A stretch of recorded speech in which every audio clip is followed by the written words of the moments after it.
YouTube friends, it's Victoria from Victorian Makes. How are you? I hope you're well. Today I'm making a lovely carrot cake. I'm going to give it as a gift, and I want to make it with lots and lots of spice, and I'm going to put some nuts in it as well, walnuts, and I'm going to put some sultanas in as well, and then do a frosting for the middle of it and on the top. So I hope you'll join me. Hope it'll inspire you to make a carrot cake and enjoy it with a nice cup of tea or coffee, etc.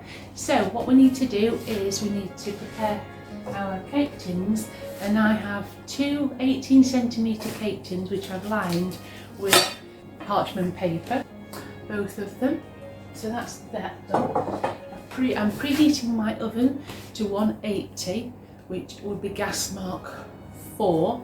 Now in the mixing bowl already I have put 4 eggs. I've used 280 millilitres of oil of your choice, and I've put in some nice golden granulated sugar to that 400 grams. So with the food mixer I beat the oil and the eggs together so it was really nice and creamy, and then I added 3 large eggs, and now it's lovely and creamy and very aerated. Okay, so now it needs the fruit and the nuts and then the dry ingredients. I'm going to put 200 grams of sultanas in, and I've got walnuts here, and what I've done, I bought them as walnut halves, but I'm chopping them up, making them a little bit smaller pieces. If you can get chopped walnuts, they are cheaper to buy in the shop, so do that and take advantage of it, because you only have to chop these up as well. So I've spent a little bit more money on these when I didn't really need to. And there's 160 grams of walnuts here.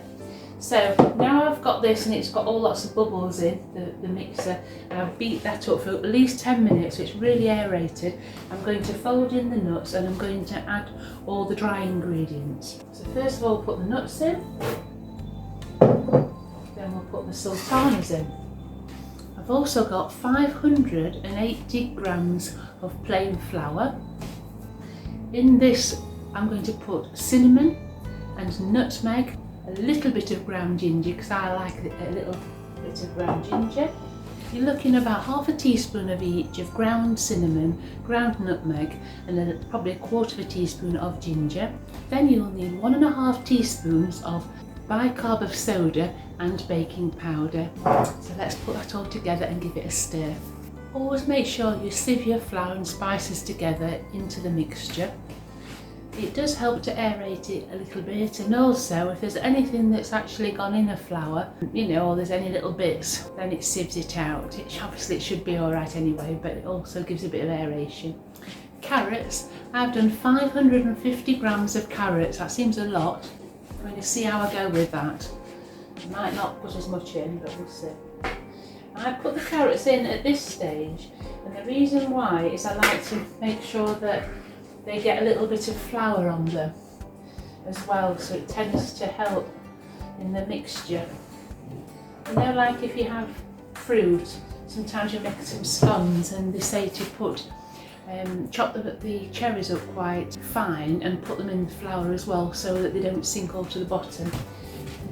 That's kind of what I'm doing with this. So I'm just literally going to fold all this in now, the mixture, just being careful. So I've ended up putting 400 grams of carrots in that mixture, grated carrots.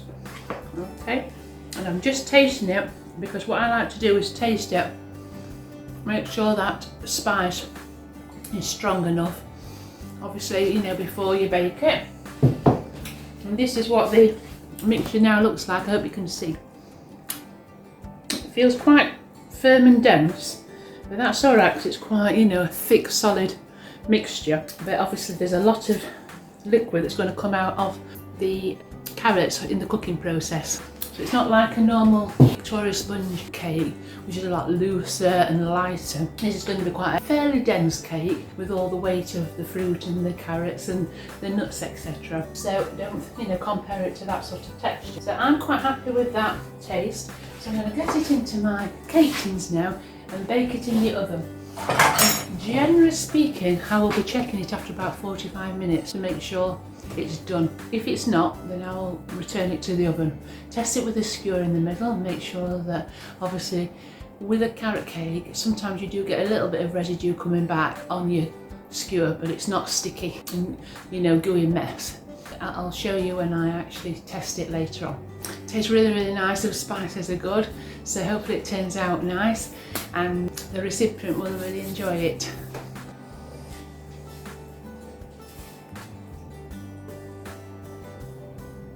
Right guys, I'm just showing you now this carrot cake so that you can see it's been in over an hour.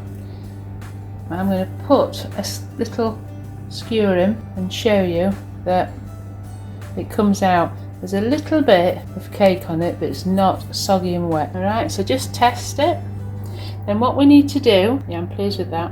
What we need to do is leave those in the tins for 10 minutes and then turn them out and leave them to cool down on a wire rack until they are cold. Then we're going to wrap them in cling film and leave them at room temperature until tomorrow. That'll allow all the moisture to be in the cake and just settle down, and it'll taste even better. So I'd always advise doing that, especially with carrot cake. Okay, so it's nice. It's come out really lovely and it will taste delicious. So guys, tomorrow I'm going to do a simple buttercream filling. I'm going to do 250 grams block of butter softened with 250 grams of icing sugar. I'm going to mix that all up. I'm going to grate a lemon rind from an unwaxed lemon and use the juice to mix it, and I'll put a pot of cream cheese in there as well. That should do the middle section of the cakes and also the top. Very, very thin. If you want a really thick coating, just double up that recipe and then you'll have plenty. Alright, but I don't like too much cream cheese frosting on ours. So that'll be done tomorrow, because as I say, I'm going to leave the cakes now to cool, wrap them up in cling film and leave them till tomorrow, and then I'll mix up the icing with the cream cheese flavouring in, and then I will frost the top. You can actually scatter pumpkin seeds and sesame seeds on the top as well. You can decorate it with little carrots, marzipan shapes from cake shops as well if you want to decorate it that way. It's entirely up to you.